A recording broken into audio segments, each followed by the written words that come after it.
আসসালামু আলাইকুম প্রিয় ভাই বোনেরা, সবাই কেমন আছেন? সবাইকে রমজান মাসের অনেক অনেক শুভেচ্ছা। এই পুরো রমজানটা জুড়ে আমরা যেন সুস্থভাবে সবগুলো রোজা রাখতে পারি, সেই দোয়াই করি সবার জন্য, এবং সবাই আমার জন্য, আমার পরিবারের জন্য দোয়া করবেন।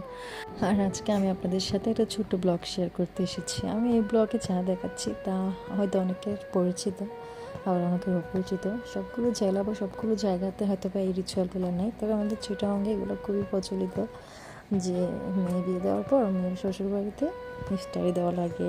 এছাড়া আরও বিভিন্ন রিচুয়াল থাকে। তো যাই হোক, আমি এটাকে খুব পজিটিভলি নিই আসলে। অনেকে আবার এটা খুব নেগেটিভও নেয়, কিন্তু আমার কথা হচ্ছে আসলে যাদের বাবা মায়ের সামর্থ্য থাকে তাদের উচিত মেয়ের জন্য অবশ্যই কিছু পাঠানো, সেটা ঈদে, কোরবানি বা রমজানে। কারণ সন্তানটাকে বিয়ে দিয়ে দিয়েছি মানে যে তার পরিবারের উপর কোনো হক নেই, তা কিন্তু না। এটা একটা মেয়ের হক, হয়তো বা এটা একটা রিচুয়ালে পরিণত হয়েছে। অনেকের বাবা আছেন যাদের পক্ষে এটা সম্ভব হয় না, যাদের পক্ষে আসলে সামর্থ্য থাকে না দেওয়ার, কিন্তু তাদের উপর দেখা যায় এটা আরও বেশি করে চাপিয়ে দেওয়া হয়। তো সেদিক থেকে বলতে গেলে অবশ্যই এটা ভালো না, কিন্তু যাদের সামর্থ্য আছে তাদের দেওয়া উচিত বলে আমার মনে হয়। কারণ কারণ কন্যা সন্তান যখন তার বাবার বাড়ির কাছ থেকে এই ভালোবাসাটুকু পায়, তখন আসলে তার সত্যি অনেক গুড ফিল হয়, যেটা আমার ফিল হয়।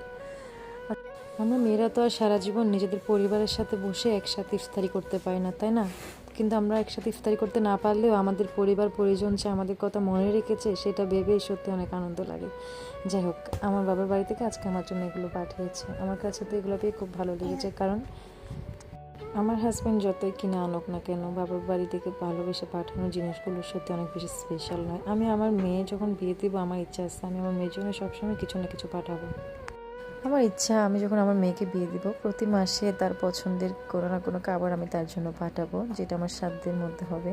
কারণ আসলে একটা মেয়েকে আমরা এত বড় করতে পারি, আদর করে, যত্ন করে, ভালোবেসে তাকে বিয়ে দিয়ে একেবারে পর করে দেওয়াটা কিন্তু একদমই উচিত না। কারণ আমাদের দিন শেষে মনে রাখতে হবে, সেও কিন্তু আমাদের পরিবারেরই একজন সদস্য। তাকে অন্যের বাড়ির বউ করে পাঠিয়ে দিয়েছি বলেই যে আমাদের তার প্রতি কোনো দায়িত্ব নেই, তা কিন্তু নয়। তাই না আপুরা? আপনারা কি বলেন? আপনারাও কি আমার মতো চিন্তা করে কমেন্ট করে জানাবেন।